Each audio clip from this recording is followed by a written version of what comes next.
Hey everyone, welcome to episode 65 of the Pickleball Effect podcast. I'm your host, Braydon. As usual, I'm joined by my co-host, Kyle of Dink Smash Media. And back by popular demand is Aaron, the editor. No hand action motions that time. That was a one-time thing. Was that also Google Meets? Do you think we could get it to go again? It's not coming. It was the magic of the moment last time. Dang. Did we use different software last time? Was it? No, this is the same thing. Oh, yeah, I don't know. Yeah, we got all three of us on here. We're gonna try to get Aaron on here more often. Lots of people just spoke very highly of you, Aaron. You're hilarious and a good addition to coming on. So glad to have you. Thank you. Glad to be here. Kyle, what are we drinking? What is? I brought a wild cherry Dr. a wild cherry Pepsi Zero Diet. I don't know what's in here. What are you drinking? So Kyle? healthy. This is a lost and found energy drink. It's my one purchase I've ever made off the TikTok shop. Oh no! It's called Lost and Found. It's kind of a cool brand. Yeah, it tastes good. What flavor? I literally thought you pulled that off at the Lost and Found at the Flying Pickle or something. That would be pretty sweet. Or like Free a grocery store. drinks. They got the discount bread section where it's like 50 cents and it's the whole rack, and you get there's an energy drink section right at the bottom. It's just like expired energy drinks. Yeah. Grocery outlet, dude. That's Yeah. where you get those. You guys have grocery outlets in your area? No, not Arizona, but I know them. You need one. Yeah, you got like a day to eat the bread before it's moldy. You guys ever been to Europe? No. Their bread's that way. Like you buy it, it's super delicious, but it's gone in like a day. And then American bread lasts for like weeks. Yeah, it's preservatives, right? I wonder why. Their bread tastes so much better. Yeah. All right. So we got our usual segments. We got our weekly update. I'll also be going to Vegas. Got some other things going on there. 3-0 to 5-0. We handed that one to Aaron since he's not on every time. So he's got our tips. Kyle's Corner flooded today. A lot of stuff. Flooded. A lot of stuff. You got some pro updates, some changes to MLP and how players are getting paid. Paddle, Babble, and Gear. UPA-A announces how they're going to run their tests. We had some conversations with people around that to see how that compares with USAP stuff. So we'll be reporting there. We're going to give a preview of the 11SIX24 Power Series. A couple other paddles. Of course, we got to talk Ripple. We're going to talk foam cores. And then we're going to finish off with some news and playability of the FS Pro ball from Franklin. And then, of course, we got our Q&A segment. We got 3 questions there that came in from y'all. So starting with the weekly update. It's confirmed we're all going to be in Vegas. This will be February 18th, 19th, I think. Yep. I want to say this 18th, is the YOLA event. So it's structured a little different than last year. Last year was like a 2-event thing. They had all their pros there. I'm not 100% who's going to be there exactly. I know their paddle geeks are going to be there. I'm not sure if any of their pros are going to be there for like interviews and stuff, but regardless, it's going to be fun. I think it's bigger this year. There's a lot more creators that are going to be there. So it'll just be fun to be hanging out with everyone. Maybe if we're not making YOLA content, we're just making content with the other creators. I don't know how many people are coming, but it seems like everyone I talk to that is in the review space is planning on it. What was the size of last year's event in comparison to this? You think it's really like doubled, tripled this year? I would guess it's significant. I mean, as far as creators went last year, we had John Q, Chris and I, Will. We had Pirates. We had Brian was there. I want to say there was then like the kitchen. There was what's that other Pickleball clinic or something like that. And then a couple others. So it was less than 10 creators. I'm pretty sure we're gonna have more than 10 this year. Yeah. I was gonna say I think we know of like 8. Yeah, I mean, just us alone, we're 3 for just us. So that's going to be a lot of fun. Looking forward to that. And I have no idea what these paddles are. It's just, we're going to see. Apparently, we all walk home with one. We'll get some testing there. I should bring my gun. I'll bring my gun so we can do speed and spin tests while we're on site. That'd be fun. Is it normal for us or for you, Braydon, I guess, to go in blind? Because last year there's usually the pros will be using a mod or like a alpha version of the paddle on the pro scene before the event happens, right? Like that happened last year. And so is it more of kind of like a iPhone 4, iPhone 4S, 11, 11S? Like, do you think it's an update, reskin version of this new paddle, considering we haven't really seen it go through the pro circuit or anything? Yeah, this one is very different from last year because, to your point, the pros were using the paddle for a long time. There was a lot of hype before the event even happened. Just nothing. No one's been using anything different that I'm aware of on the YOLA side. Well, unless Ben, because Ben's was the first one, so unless he has it and it's skinned differently. Yeah, because they would start, and like that's the second question. All the shapes, one shape. I would assume all shapes. We're only going to walk home with one shape. Yeah, we'll get other shapes down the road. But I mean, that's not their MO. Last year, they were proud to say they're using the alphas. They like the new tech that's coming down the line. So if they did have something available for their pros to be using and they could be playing with, I would imagine they would have it in their hands and they would be flashing and showing that off. And so I just don't think anyone's been playing with it yet. And no, we don't know if it's going to be a foam core. We don't know if it's something else. I mean, I would guess if we're following trends, it's some sort of solid foam core, but don't really know. And then as far as like YOLA's communications, like this year versus last year, were they a lot more vocal to like you as a reviewer kind of creating hype with an email, even though you guys were under like, NDAs? Like, how's the comparison of last year's comms to this year's comms as far as? Yeah, pretty similar. Yeah, basically just a couple of emails. Just here's the dates, general outlines. Okay.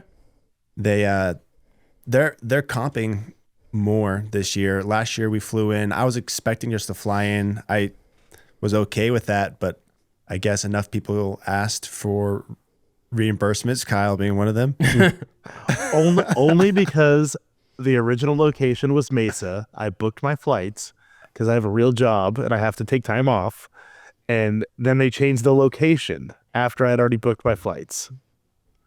Wait, so this whole event is being comped because of Kyle? This is Kyle's. Kyle caused this? That's what you said, Braydon. Kyle and others. So they're not comping the whole thing, but they are paying for one flight per team.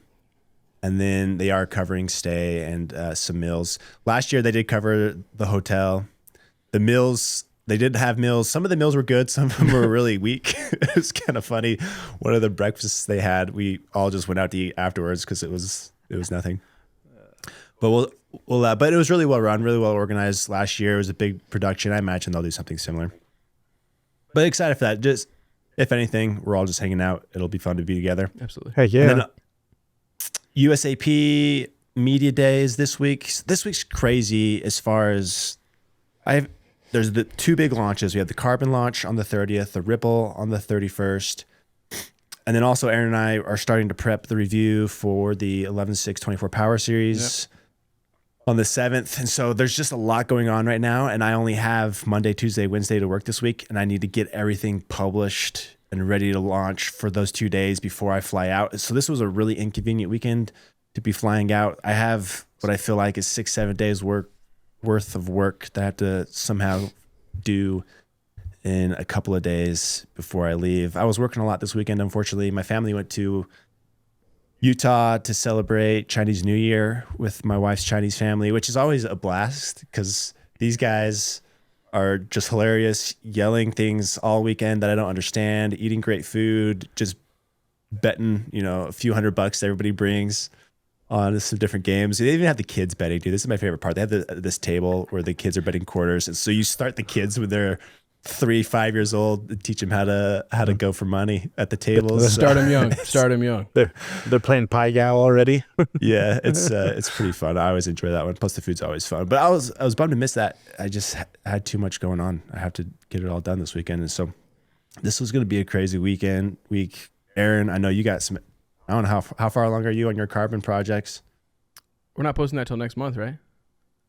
yeah, it's 30th. Yeah, I've been living on my computer this weekend, but I don't know. I mean, I also get to watch some of the content first, as far as the carbon review, and so it's work, but it's fun work, and so I've been chopping it up. It's all looking really good. I'm excited for it to launch. Wish we had 3 angles on that carbon interview. Oh yeah, sure I don't know. I don't know what's worse, Chris corrupting a card when we all played together, or Braydon getting the card, but then the whole thing being out of focus. What's the bigger camera blunder? Probably Chris. I think Chris. Maybe that's the bigger camera blunder, but we got to reshoot it, whereas this one we didn't. So maybe Ooh. that falls on me. It's true. Yeah. It's true. But it'll still be good. The content I think was. I actually haven't watched it. I don't know if it's any good. It's really good. I'm always nervous. Like those interviews. Whenever I do the learning with pros, like I published that one with Kate this week. Whenever I'm done, I'm like, that was terrible. And then I go rewatch it. I'm like, that was too bad. That was pretty good. No, you did great. It always ends up better than it is in your head when you're done. Just to speak on that, like we have seen Kate in person. I know you've seen her a couple times. I got to see her for the first time at Dallas. She's a Wolverine, go blue. But like her in an interview and then her on the court are like two different people. Like she's so kind on the court. She's like, she's watching your stupid little singles gameplay, right? And then like really like complimenting and nitpicking and adding these really good, tidbits. But then on the court, it's like she's a different person. She's just ferocious. Completely like teleports to like this ferocious Screaming. killer. Yeah. But then we're like back onto the YouTube video, and so to like see her first on like how she plays pickleball, and then like in this YouTube setting where she's just like giving good like awesome singles advice. If you haven't seen that video, definitely go check that video out. I don't know why we can't get enough love on these like pro tutorial videos. Everyone just wants to talk about this all the time. The one with Sincola did pretty, it performed well. It got some good action and well deserved. Sincola's a really good instructor. This one with Kate was singles, which is obviously going to be smaller audience, smaller audience. But that one was kind of a personal one I wanted to do just because I enjoy singles and want to get better. I was going to say, I don't care if people watch these or not. I enjoy watching them, so keep doing them. Yeah. And Kate's kind of that way in person. Did you chat with her after the match with us, Aaron? No, in Dallas? No, not really. I heard, that's maybe a story for another day, just you and your banter to Hunter Johnson and Paris Todd, which Kate won that match, so shout out Kate.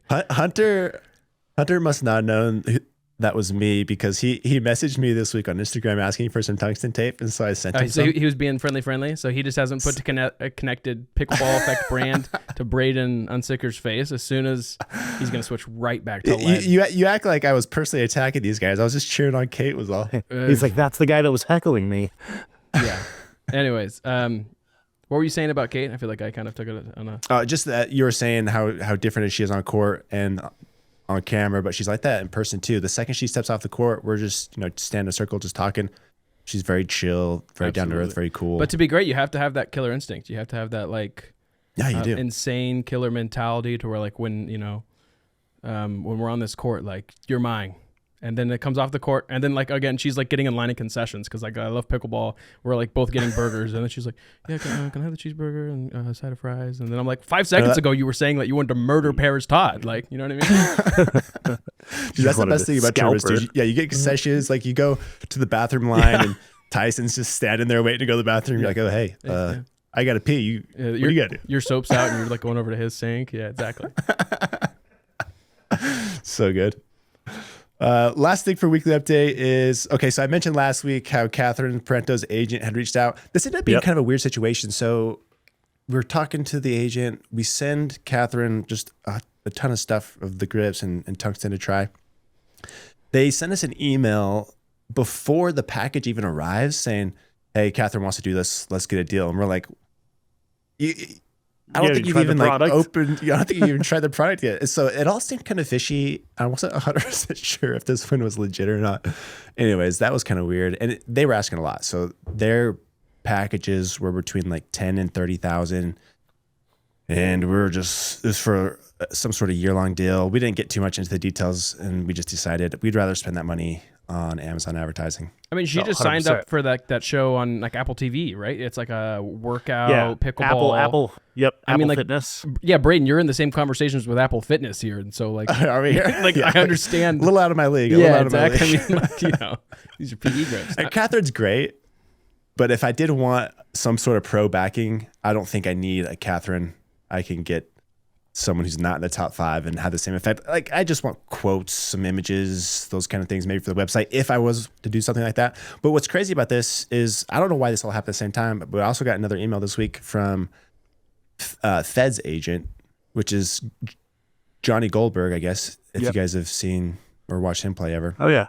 I assume it's the same Johnny Goldberg. I guess I don't really know. Yeah, it is. So he represents a handful of people. I guess Fed has used and has liked the tungsten, and so he introduced it to Johnny, and then they ended up reaching out, asking if we wanted to do some sort of partnership. And he also represents a handful of others.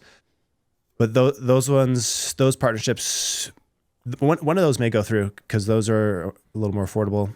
And I think they understand that it's a smaller item. It's not, I don't think if any of these people go and post something online, they're going to sell many of them. I don't think it's a sell play. It's just more of a brand recognition, some image license. Are you sure you want to see PE tungsten tape on a metal bone? Have you considered what that might mean? And you might need to nip this in the bud, right? I mean, this could either elevate. I don't think anyone's going to blame the tungsten, but if he plays good, they know it's not the Adidas. It's got to be the tungsten. Yeah, so that's true. I think it's a win-win here. He's getting a new paddle though, right? Aren't Adidas coming out with something new? They're making he's got a new paddle coming. Yeah, they're making him a signature paddle. I don't think he's playing with it though at his next tournament. Whatever they have, we'll see. I talked to somebody about that this week. And there's some different things going around of how that whatever that new Adidas paddle is. Yeah, and how it plays. And Braydon, as soon as we need to really step into the PSA to land with lead poisoning, you ever see those like cigarette commercials and like they got the, here's a slice. They got the like thing right here, right? And they're like, the last time I used lead on the pickleball court. So if we ever need to lean into that advertising because we can't land a $50 million Parento deal, just let me know. We can start making up those ads. I think that might be stronger than nailing down these pros. Yeah, I agree. Yeah, I don't. That's too funny, but I don't think one of these pro deals really makes a lot of sense. It's just interesting that they're coming, and people are reaching out, which is just kind of fun to hear how much they're asking for, what these sponsorship deals looks like. I mean, Catherine asking that much money for something this small of an item, like how much is she making from her paddle deals and other things? It's pretty interesting. I don't know, but. It's fun to talk. This tungsten, I mean, it's circulating around the pro scene a little bit. A lot of it has to do with the Pickle Labs there in Austin. Ryan D over there. I sponsor that court.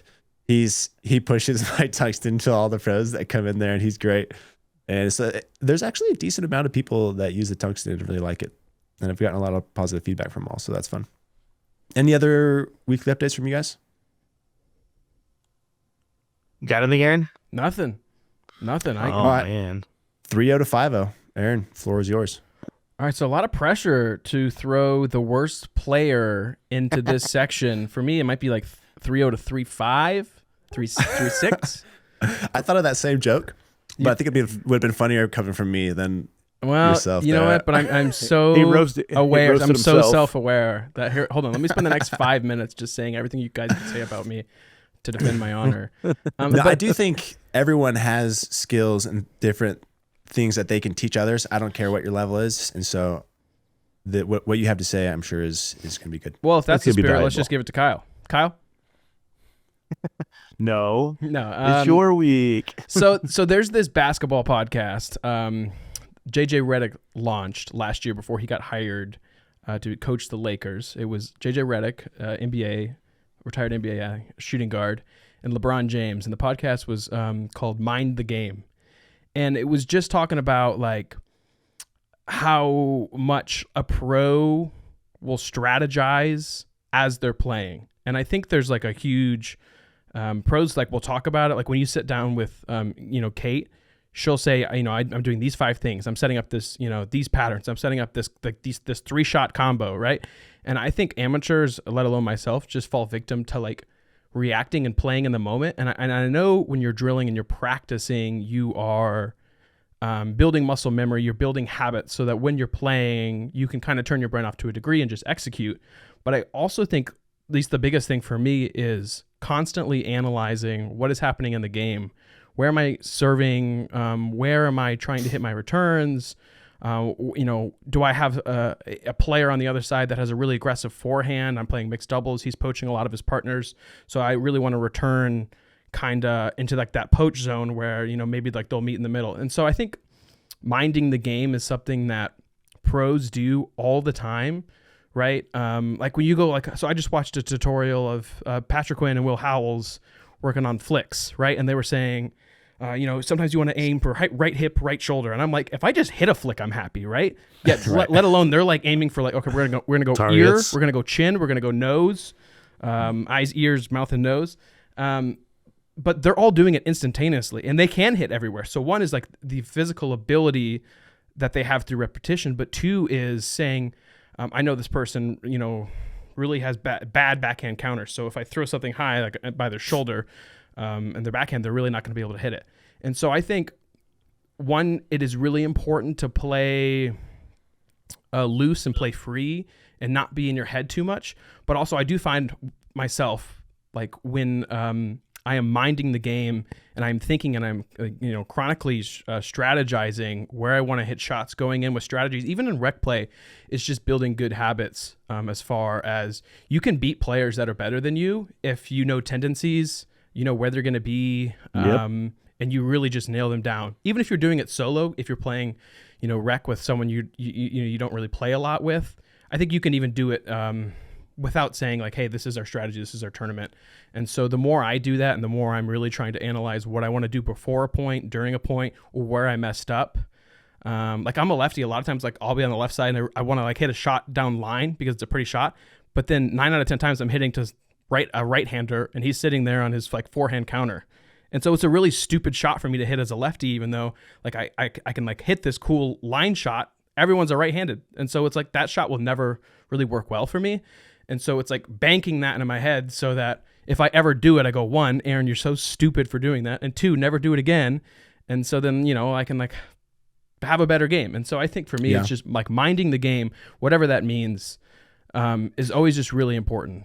That's really good. That can take place at various levels, to your point. The pros minding the game is going to look different than you and me minding the game, but I do think you and I can do that in a way that's beneficial for us, even though it may not be as sophisticated as what they're doing. I think at the most basic level, when you're playing somebody, if you just look at where they're winning and losing points and just bank those into your head and say, okay, they're missing a lot of stuff at their feet, they're finding a lot of offense when I'm being aggressive here, and just paying attention to where they're winning and losing, and then stop going to where they're winning and go more to where they're losing. At its most simple level of minding the game, I think that's a way to approach it, and then it can get more complex from there. I know at least with the people here locally, I literally have notes on my phone of different approaches of weaknesses and strengths for each person, just because I think that's fun. And it's exactly what you're saying. But it's tougher to do that at tournaments when you don't know who you're playing.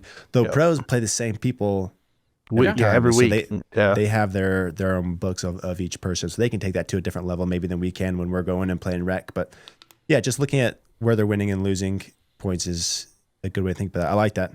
Yeah, I wrote a couple other things down. I think I'll pass over them.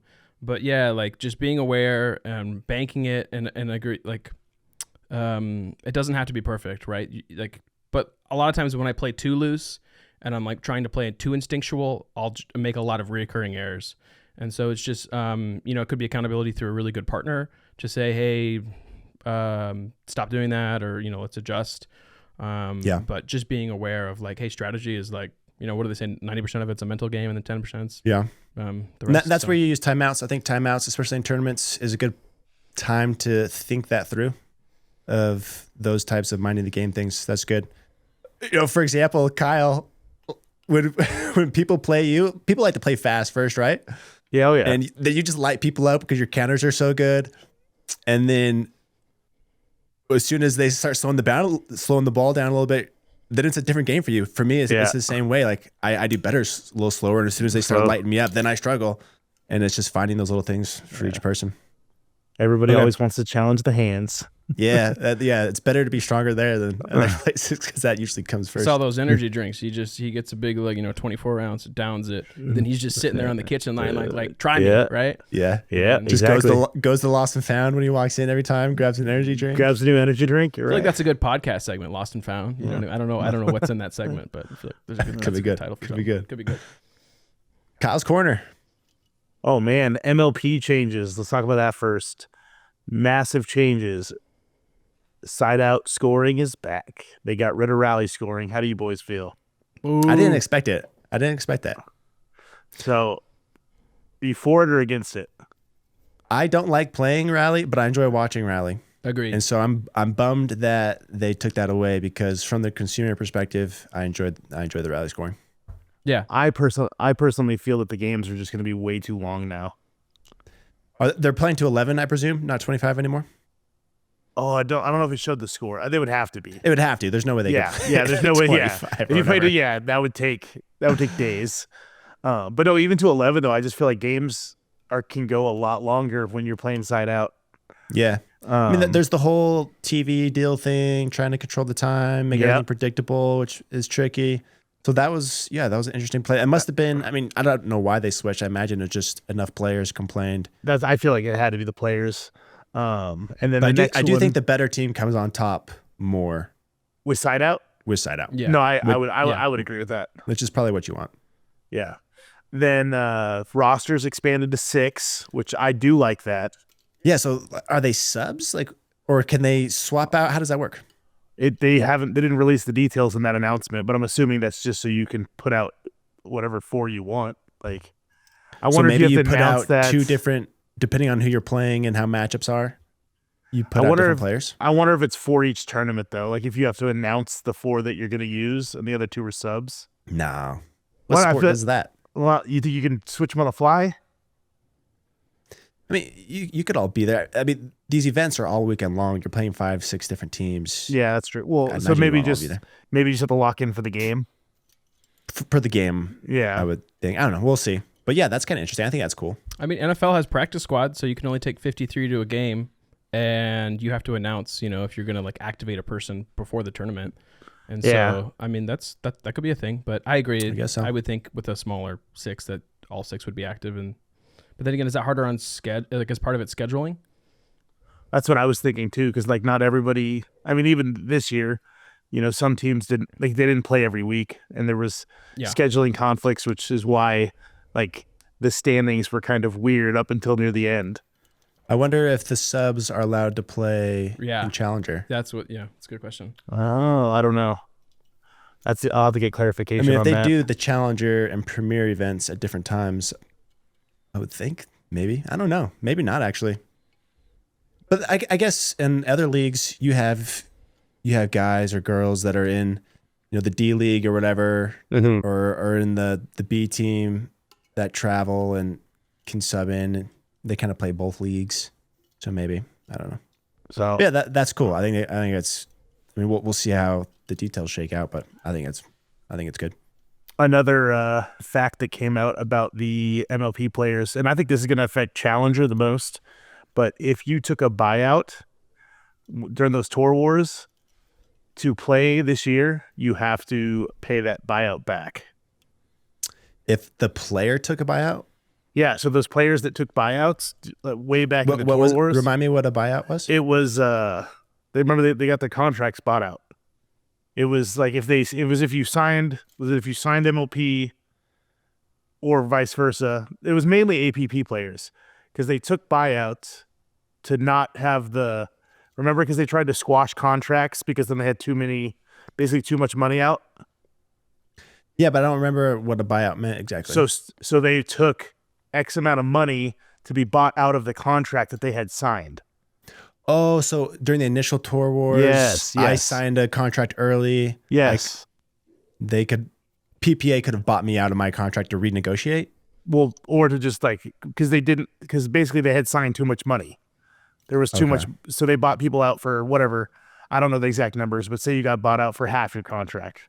Okay. So they got bought out and then ended up playing again when the MLP came back up.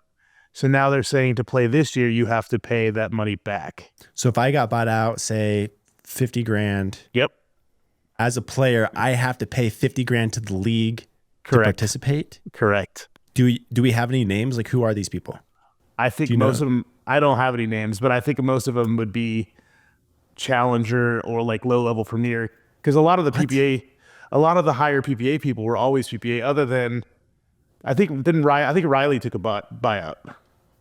Or maybe he didn't. No, he didn't take a buyout. Weird. So there's going to be... I'm interested to see how that affects...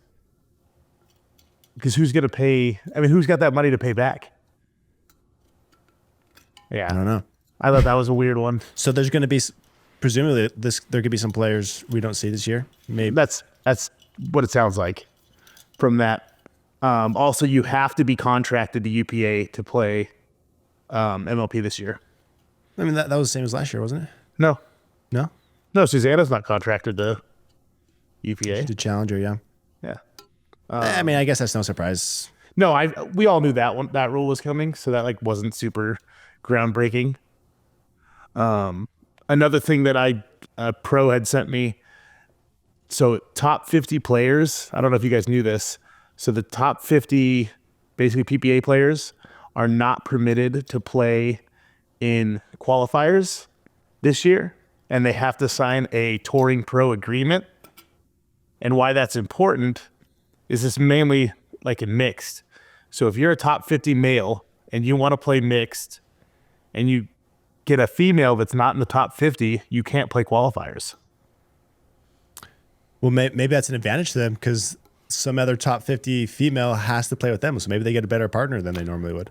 I guess that's true. I look at it like I feel like the women's field, like they're always more desired. So I feel like they could be tough. If it's an even 50-50, then it'll line up, right? Yeah, and I'm wondering if that kind of protects, like if the idea behind that was protecting their contracted players. Because if the top 50 is with the top 50, there's not going to be a ton of people basically taking those spots. So if you top 50, this is like PPA points? Yeah, so top 50 players you have to have a touring pro agreement signed with UPA, and that gets you automatic berth into the main draw. Doesn't sound so bad. So, yeah. No, it was just an interesting fact. It makes it seem like it's going to be harder to basically break through. But I mean, I'll have to go think about and read about that. But presumably, if you're a top 50 player, wouldn't you be in the main draw anyways, regardless of this deal? No, I don't think. I think it all depends on your points. Because we've seen pros and we've seen some decent pros in the qualifiers. What were you going to say, Aaron? But it also means that pros can't play with people not in the top 50 or like people in the top 50. And so I'm like on an interview like a month ago when all of the news of Ben, who's he going to pick? He mentioned Tardio, right? He's going to play Tardio, but then he also mentioned some lefty that he just said was like a buddy of his that's obviously not top 50, but Ben's obviously a big fan of the righty-lefty combo, lefty on the right. Yeah. And so he won't be able to play with someone like that, right? He can't experiment with partners if they're not in the top 50. Yeah. Because even with Ben's amount of points, if he brings on a non-top 50 player, they can't just go in the main draw with him? Yeah, because the rule, I'll send you the document, but the rule says top 50 players may not play in qualifiers. That's interesting. I don't feel like I could comment on that well without learning a little more of how like draws work and things. If it's team points, personal points combined, it probably gets a little hairy. Oh, that would be interesting if it was combined. Because then Ben, I feel like, could partner with anybody and still be in the top 50 with combined points. Hey, Ben, I'm a lefty. I like to play left, but I'll play the right for you, Ben. Let me know. I'm a lefty. And I'm in Arizona, so I'm basically Augie. You're basically Augie. Basically. That's good. Both names start with A. I have a Vatic. I have a lot of Vatics. There's a lot of similarities here. Let me know. Hey, and Ben, just make sure, Ben, you're minding the game. That's all. Yeah, Aaron's not playing. Aaron's not playing otherwise. That's all I'm saying. And the last little rumor floating around that's kind of a big deal is apparently Vulcan is out and Franklin is going to be in. Oh, on balls. On balls. That's the talk of the town. Wow. So I know the UPA testing is done with Vulcan balls, and they can't change. Ooh. Because all the historical stuff is that they've done so far is with Vulcan balls. So that's kind of interesting on the testing part, because if they're using a Franklin now, then I don't know. But balls, the ball you use changes the way a paddle plays. So, and I should clarify, it's not going to be the Franklin X40. It would be the new FS Pro ball. Have you guys had a chance to hit with that yet? I just played with it last night. I played with it. I got some. Haven't hit him yet. Initial impressions. Fast. I liked it. Yeah, fast, but I actually liked it. I think it's pretty jumpy too. A friend of mine said it played kind of like a ping pong ball. Like it kind of had some like faster skips. Definitely played a lot faster off the ground. Yeah, a lot faster than Original Franklin. I didn't think it Kyle, was as bad as the Selkirk though. Like I get some weird bounces off the Selkirk.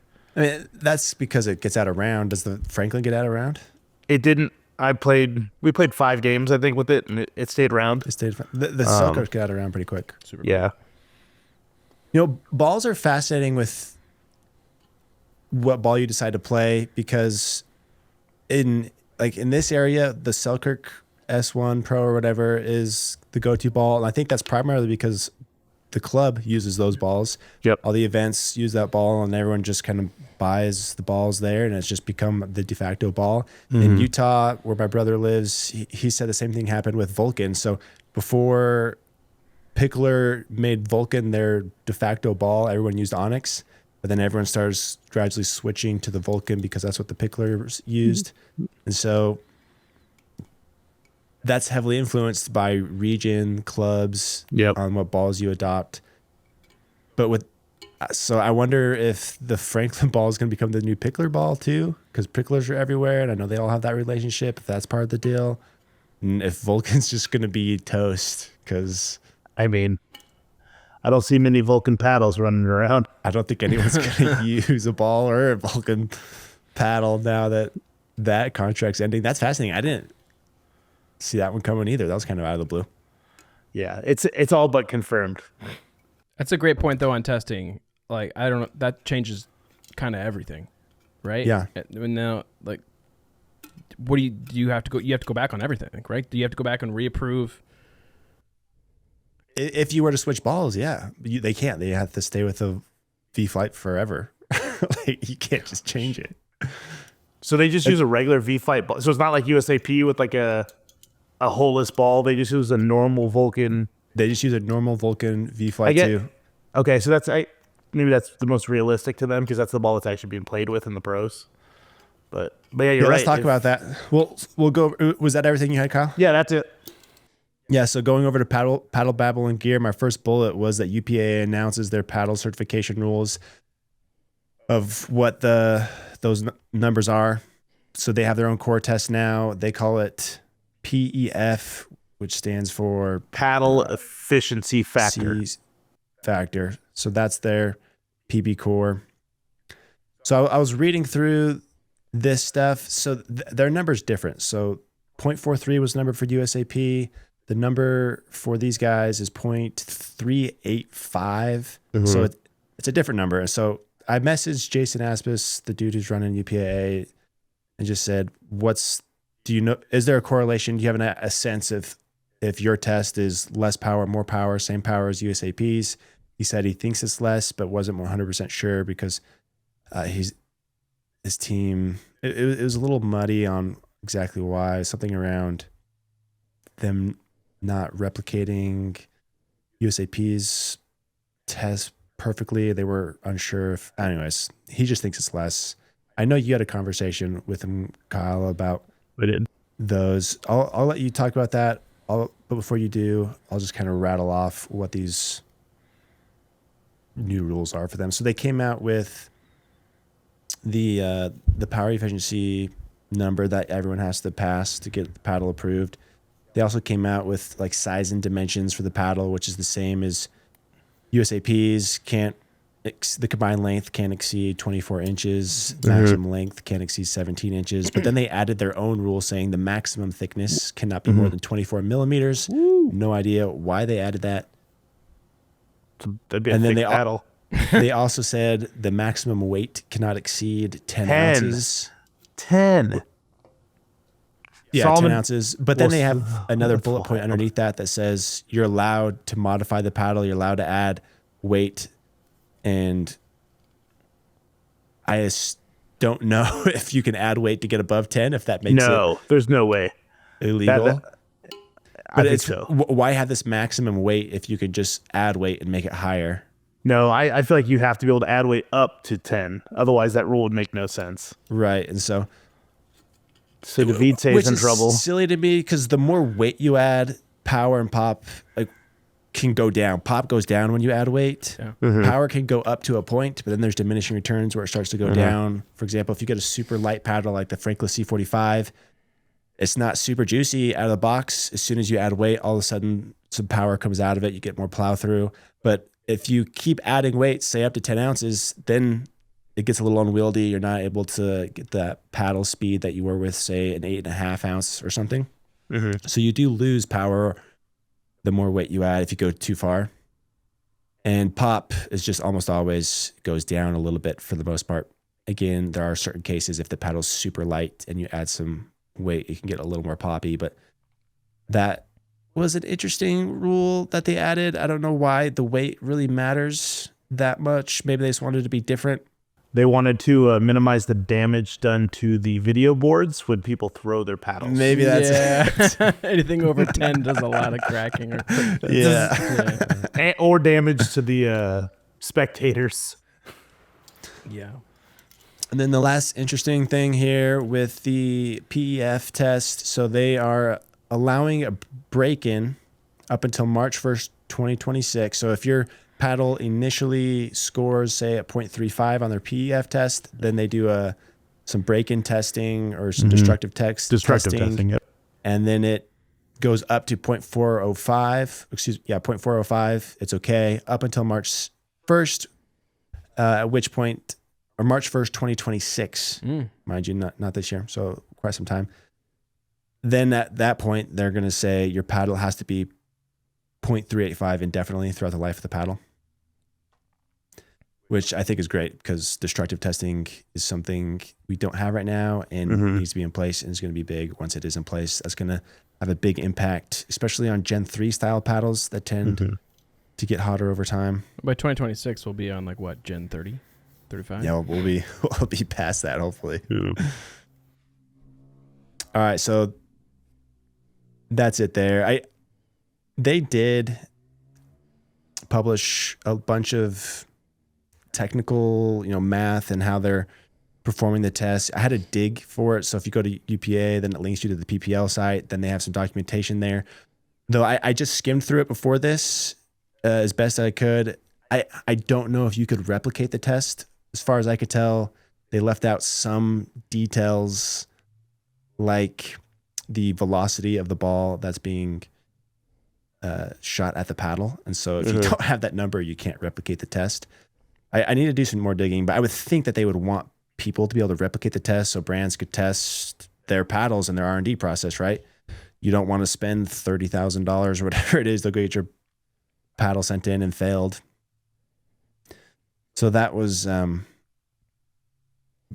that wasn't just out in the open of where I had to dig and find that. I thought they would make that a little more available than it was, but it is out there. Okay, next bullet here for Paddle, Babble, and Gear, 11SIX24 Power Series review. So this series is coming out February 7th. This is going to be Aaron's paddle review debut. Ooh. Yeah. The coming vapor. in. In case you didn't want bad advice, now you get it in a review format. This will be good though. I've always liked the idea of having multiple viewpoints of a paddle. This and I like you and I doing it because we play differently. We're Better and worse. going to bring very different viewpoints, so it'll give a good angle, a more complete, more holistic view of the paddle performance. So this will be our first one that we're going to try together. We'll see how it's received. I imagine it's going to be positive, and we'll probably do more in the future. But this will be good. So Aaron, well, part of the reason I also wanted to bring Aaron in on this one was because this is Gen 3. I knew this one was going to be more popular, and I wanted some more destructive testing beyond what I could do, some more time on the paddles. And so Aaron's been playing with these paddles longer than I have and can provide an opinion with a paddle that's been, broken in more along those lines. So Aaron, give us a little preview of what you think of the 11SIX24 Power Series. Pretty cool. Done. That's No, they're really, I would say it's surprising. And it's also, I'll acknowledge the bias of trying to ignore other opinions you hear on other people's first looks on the Pickleball review podcast gauntlet, right? And so in the sake of staying away from everyone else's regurgitated opinions, I really like them. I like that. I remember when we were in the podcast for the Christmas paddles of the year, we were kind of talking about potentially filling out this tier 2 power category where we're not at this crazy ripple mod level, but really at this, we even put Course Fire in that tier 2, which I guess was tier 1 all along, right? But I really do think, I know you kind of, Braydon, you talk about paddles like filling out the market or filling a need in the market. And I really think this series will do that in the power paddles, but they're not too extreme to where they're uncontrollable.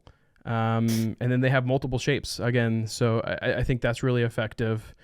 I definitely think they have a Gen 3 hollow feel that kind of, to me, is reminiscent of the mods and 3S's. But they're not as deep, not as thuddy. But I feel like maybe, at least for me, I remember when we talked about the 3S's, there was kind of like the power arc is on the top of the paddle where you can really feel that trampoline effect. I feel that more with the elongated shapes. I feel that more with the Vapor and with the Hirachi X, but significantly less with the Monarch, now dubbed, what's it called? Pegasus. Right. Yeah, where's the horse? Where's the cool horse graphic? You know what I mean? You can't go Pegasus and not have a cool. Vapor's got this cool. Also, every time I score a point with the Vapor, my friends and I always look at each other. We go, Vapor. So, or you could do it with the piece, but no, I really think they're good. Again, I think there's been a tiny break-in, significantly like less than the Pulse in my opinion. I think the face loosens up a little bit, especially on the Vapor where I've put the most hours on. But again, that tier 2, almost tier 3, I would kind of put power in the center of power to lower power. Yeah, I agree. As far as the intensity. But again, I really like the Vapor paddle, not to regurgitate opinions of others, but I kind of think it's a really big zombie paddle. Like it's this really disgusting, ugly shaped, like somehow I remember when the wide body pizza peels came out, like the Spartus Apollo, we were like, I was like, that paddle's the ugliest paddle. And then like 8 months later, the J4 is like, no, I am the ugliest paddle. I think they've made like this, like David's made this really weird zombie shape where it's kind of like the love child of a hybrid or of like a wide body and elongated, right? It's got elongated characteristics where the top third of the paddle is really where you're going to find a lot of your power.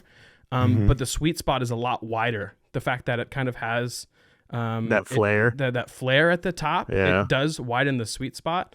And so I've played a lot less wide bodies in the last, 3 months. I've really been living in hybrids. And to me, I even feel like this is a elongated trainer in a degree of getting used to really hitting that top third of the paddle. And so not a significant break-in. I would say the Vapor's loosened up a little bit, but that lower tier of power paddles, I think they're going to be really popular. But again, I think they're coming out with a lot of competition. So I almost wish they were coming out a little bit sooner, but now they're competing with True Foams. They're competing with C45s. And so I think what people are going to buy is really dependent on what they're looking for.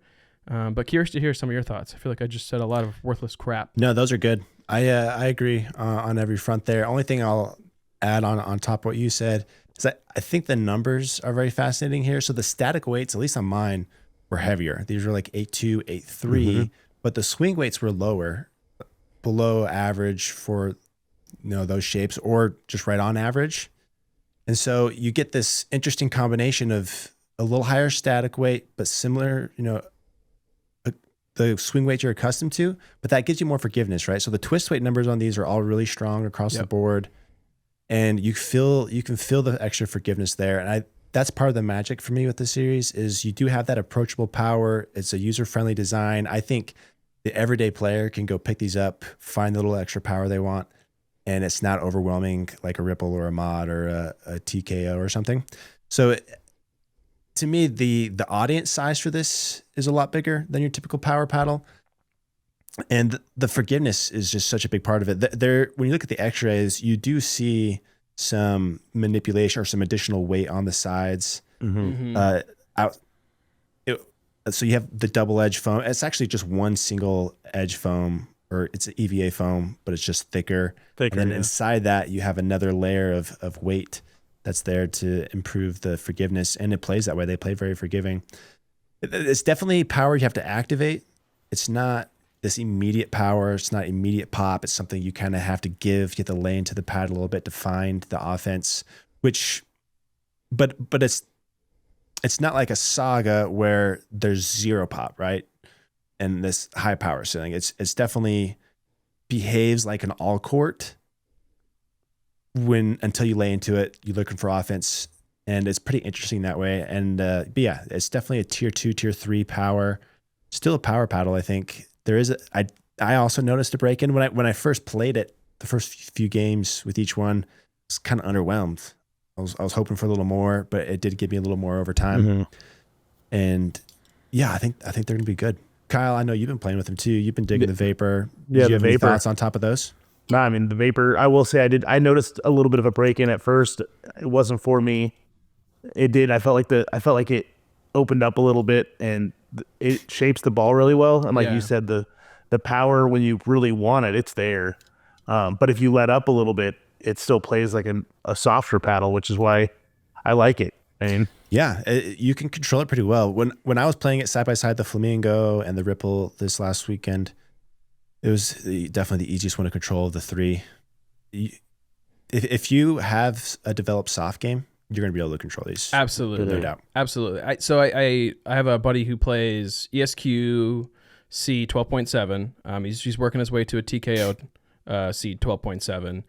Like he can hit 10 out of 10 drops. Like you give him a paddle, he can like very much adjust quickly, which also I think is a really big thing. Yes, control paddles are really important, but like you can miss drops all the time with control paddles if you have bad mechanics. And so that's something that I think I struggled with over the last 6 months, not to get back into 3.0 to 5.0. But if you have good mechanics in general, like you'll be able to adjust to a power paddle. Yeah. But if you, so like a good homework test, go play with a control paddle if you have one. And if you're not hitting like 8 out of 10 drops, or like where you feel like you're controlling the paddle, and if you feel like you're losing or under hitting netting shots, like then I would say work on mechanics before you're moving back into power. But for the Vapor, let's stay in the control. I do think a control can make up for some deficiencies, because if you have bad mechanics, it's not going to fly on you as much as a control paddle, and so you do keep the ball down. You do keep it under control a little more with a control paddle. If you have bad mechanics, which is typically why I recommend, a control style paddle to start, right, as you learn and develop your game. But I was like, the Vapor to me feels more like an elongated than a hybrid. It's a little bit heavier. What's the swing weight? 117, 118? Mine was 116, but that's the static weight is higher, which makes it feel a little heavier. I think I haven't put a flick weight or a slice on. I think like a light. I just let them stock too. I don't feel. I think it would help a little bit. Need to be adjusted, but maybe a flick weight, but side like tungsten on the side. I don't know if that's needed. Yeah, no, I think they play really good stock. I know there's also the other side of a trend where like something like the Course Fires or a lot of the Course paddles, they'll release them at 7.7 and then have you customize them up. A lot of these are like ready to go. Like, you can go play with this. And if you want to put some weight on and really boost up your twist weight even more, you can, but they definitely don't need it. I've played with mine stock the whole time. Yeah, that's kind of a different approach, which adds to the statement I made earlier where these are power paddles for the everyday player, where you don't have to customize it per se. You can just pull this thing out of the box. It's going to give you some juice, not overwhelming, very attractive that way.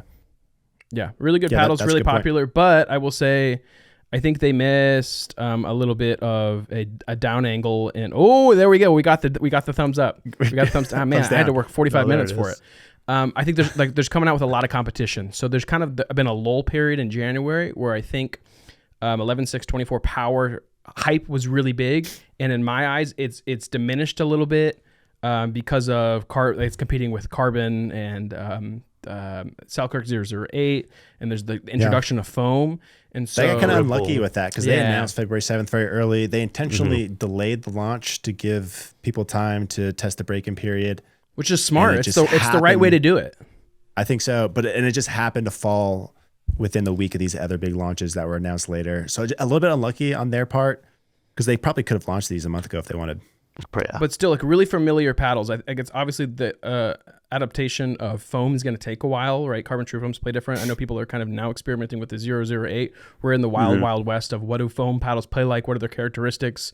We need to throw out preconceived notions of what edge foam is and all these different types of foam. And so I would say in the perspective of not entering foam land yet, and this is still like a really predictable, consistent, not too crazy power paddle. And so I think if you're somewhere in the all court leaning power, you want to jump, you have a Monarch all court, you have a lot of different all courts. I think these are going to be a really natural progression versus switching to something with a different format, with a different core, like some of these foam paddles that are coming out. Yeah, it's a good call out. And I really don't have a lot of negative things to say about them. The price is good. The performance is good. The only reason maybe you don't want this is if you want bigger pop. I know some higher level players want that TKO. They want that paddle tech pop off counters. They want that ripple pop. These don't give you that big counter punch that maybe you're looking from a power paddle in some cases. It's more of a paddle fit thing rather than, oh, this paddle is deficient in something. And so there's really not a lot of bad things to say about them.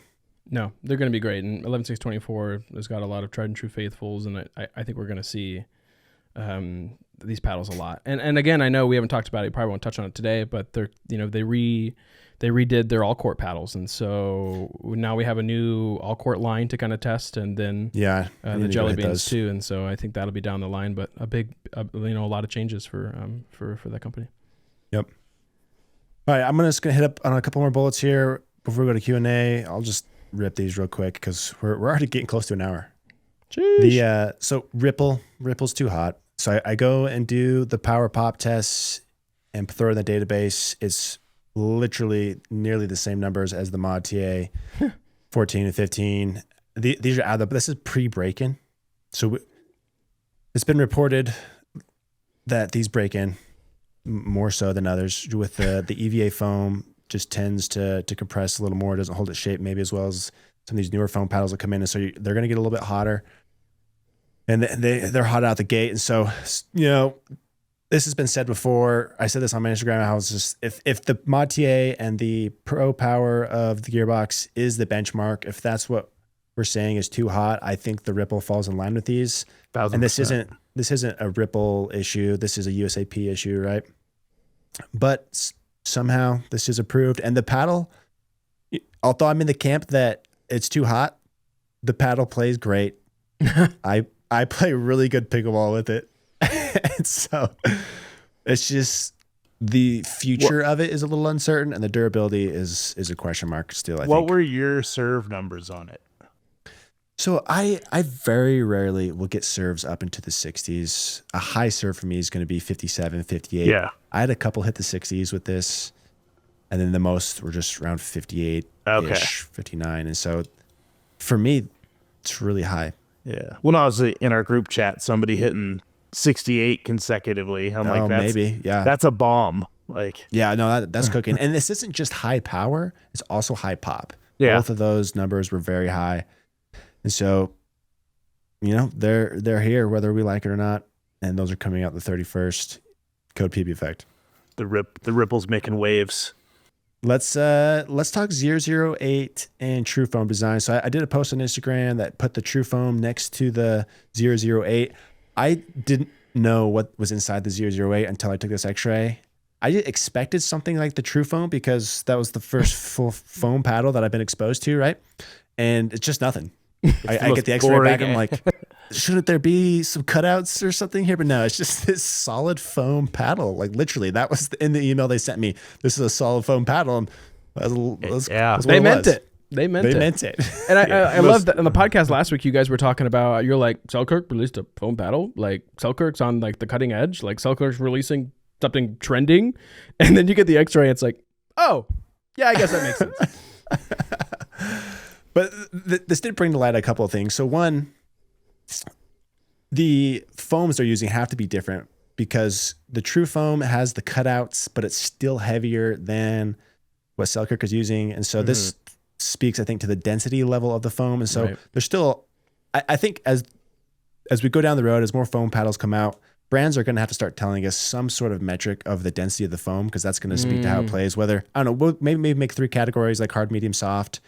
Because in Paddle, I was doing some research there where they do use foam as the cores. That's how they do it. They have 3 categories where they put the hardness level or density of the foam, and that speaks to the power and controllability. It just speaks to the paddle a little bit, because right now, if you just say foam, you have no idea. And like we've gotten so far with polypropylene cores where we, cell size, dense. There's so many little things that we've learned and picked apart of, okay, if we have this type of core with these certain, characteristics, we have a really good idea of how it plays before we even hit. And with foam, we just have no idea, but going to be learn a lot there. And I think density is going to be a big factor, but yeah, just very surprised to see the full foam. I like the idea of the carbon true foam because, one, they manipulate performance. They told me that they tried a bunch of designs, and with no design, it just didn't play very well. And so they had to find some sort of formula with their cutout design to get the performance they wanted. And the way they describe their current cutout is the kind of web structure on the outside with the bigger holes, add some flex to the center, so you get a little more responsiveness there. And then the holes in the middle are cut out just for weight. And then Selkirk's just that solid piece. But we also got an email from Body Helix this week with their flick paddles. They're using a solid foam core with no design. And so maybe this solid foam core will be launched a bunch first until, in my head, the design that Carbon's using makes sense, but it's just going to be time will tell kind of thing, I think there. Have you hit the 008 yet? So I haven't received mine yet. I stole a local rep's 008 to go get the x-ray, and I ran the numbers on it. The speed or the serve and pop test, they seem normal, but when I was just hitting, I only played with it for 5 minutes, so take this with a grain of salt, but in dynamic play, it felt a little flimsy. It didn't feel like I was getting much response, much plow through from the back on returns and things. But when I was just serving it and I was just doing static motions, it seemed to perform just fine. But in play, it felt a bit flimsy. So have you spent some time with it, Kyle? Yeah, I played last night with it. You got yours already? That's what I was gonna say. I got my 008s before you did. What the heck? I got 13 mil, the 13 mil ones. Okay. The Tour shape's by far my favorite. Okay. And I honestly felt like an all court paddle, but it just felt very consistent. Like it didn't. I got good shape on the ball, so I think the dwell was good, but like it definitely wasn't like a super power paddle, and it definitely wasn't like, I felt like it was very middle of the road. Did it have a similar feel to the True Foams? Because one of the things I like about the True Foams is the feel is more natural, intuitive. Was it in the same ballpark as that? I thought so. I thought it was very comparable to the True Foam. I think True Foam had a little more juice though. Yeah, that makes sense with the design and the fiberglass layer they threw in there. And the swing weight was higher. So yeah, I've seen some people saying, "Oh, cool foam cores. What's that mean? Why is that great?" This is going to be answered a lot in the interview I did with Carbon, but the core, the crux of it is foam is more durable, presumably. With these new foams they're using, to Aaron's point, we have to kind of get rid of preconceived notions of how we've thought about foam, and we have to approach it differently. So foam is going to supposed to last longer than polypropylene, which is a factor. And then I think the performance possibilities, at least the way Carbon is doing it, is the doors really open with different designs, different ways that you can design and create a paddle to get more control, more power, all with the same material. And so I think there's durability gains, there's gains in feel. I think it feels more comfortable. And then performance possibilities is another one, which is, I think this move to foam is good in general. All right, Q&A. First question is from In the Game 17. Will rec play in 2025 be mostly high power paddles by the end of the year? Yes. Yes. Yes. Aaron? Depends who releases them. I mean, yeah, but I mean, all the big brands are releasing more power paddles, and all the rec players buy from big brands, so it's all correlated. I mean, YOLA already has the big power.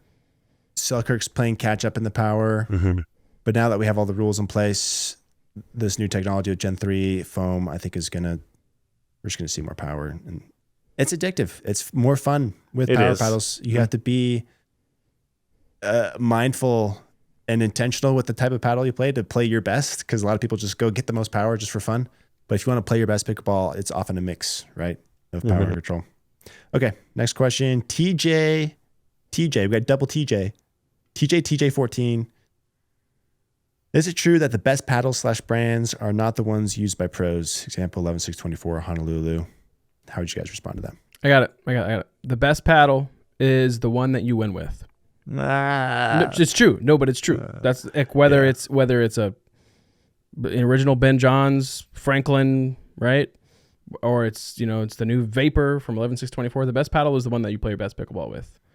Now, granted, you'll be affected by the pro scene and all of the marketing, and I think it's been proven that there are a lot of really valuable paddles at lower costs, right? These big, large paddle companies aren't going to sell really anything under $200, right? Franklin's were originally under $200, and now with the C45, boom, right? Everything they're all $220, and so I think most people should be spending less on paddles because the performance to cost is there. Yes. But again, like the best paddle is the one you play with, whether it's a $500 paddle or a $50 paddle. What are your thoughts, Kyle? So the way I would answer that question is there's no paddle that a pro has that's going to make your game any better than an option that's cheaper. Like I wouldn't value my paddles based on what pros are playing with. There are good paddles that pros play with, but there's equal paddles that are cost less. Yeah, they're also paid to play with these paddles. No, like, exactly. Again, they're developing signature paddles, but again, like Fed isn't going to Adidas because Adidas has the best paddle in pickleball. No. Like right. Right. No, and a lot of these paddle costs are more because of these contracts they're paying these pros. Yeah.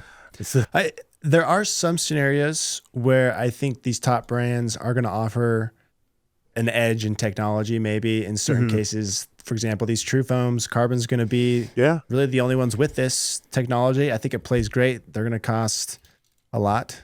Yeah.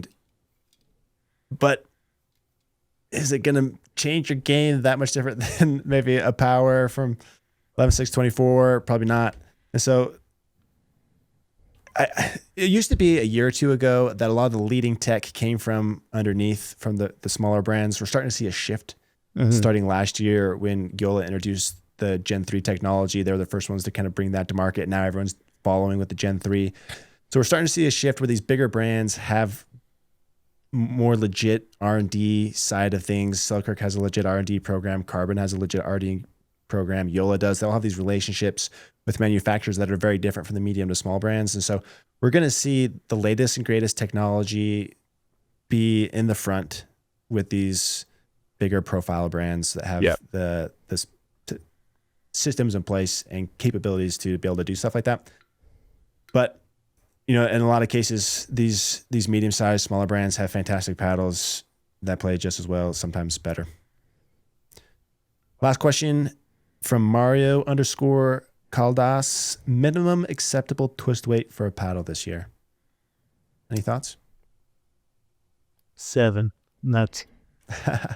This gets kind of muddy because with the introduction of foam cores, for example, the Ripple, the Carbons play above their twist weights. Not significant, but they do play more than I would expect. So I think, at least the way I've been seeing how twist weight correlates with polypropylene might shift and be different with how they play with foam cores. So a 6.5 twist weight for a foam paddle might be different for a 6.5 twist weight 16 millimeter polypropylene. And so that's going to change this year. If taking foam out of the equation, I would say anything below 6, just trash. Too low, yeah. Too low.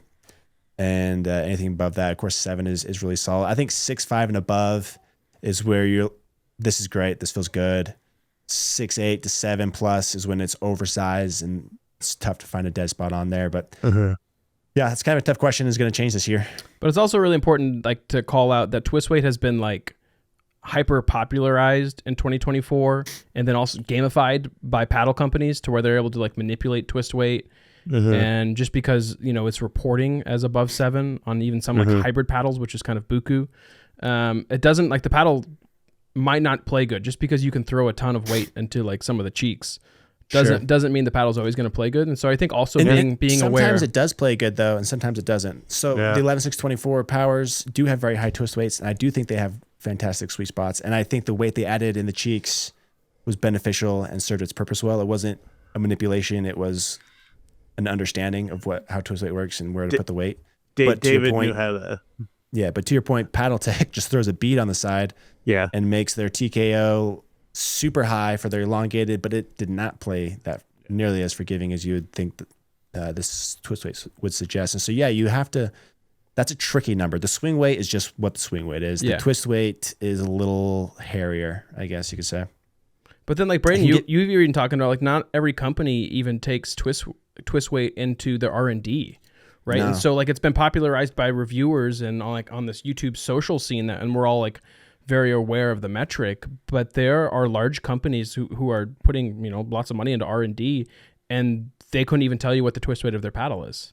And so to a degree, it's not like... Carbon is one of them. I was surprised when my conversations with them have come out, they don't really look at the swing weight and twist weights. They just go play them. And so, which was interesting to me. To a degree, it's like we're educating this person to say, like, if this paddle has a twist weight below 6.5, do not buy it. And right, I don't think it's that black and white. No, definitely not. So especially when like, who knows more, like us or Carbon on making paddles? Probably Carbon. And if they're not aware, right. Carbon if you're hiring. Like, so if they don't know, there's a reason that they don't know. And so I don't know if it's just like YouTube pickleball nomenclature where we're like making these terms really important that maybe aren't as important. Or is it vice versa in some ways? Because these metrics I do think matter, and if you can pay attention to them and engineer around them, you can have a lot of success there. I think the 11SIX24 powers is an example there.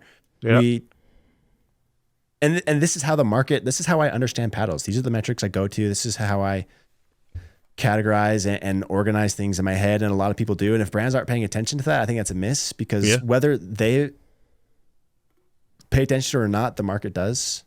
And if you're not speaking to it, I think that's a miss. And even if your numbers are low, saying why or why it doesn't matter, I think is a reasonable ask of brands. And so whether we're right or wrong, that's how we look and categorize and think of paddles. And there has to be some element of that, either in the R&D or in their marketing, I think. Absolutely. Yeah. Well said. All right. That's it. Thanks everyone for tuning in. Aaron, Kyle, appreciate you guys. See y'all later. Have a good week.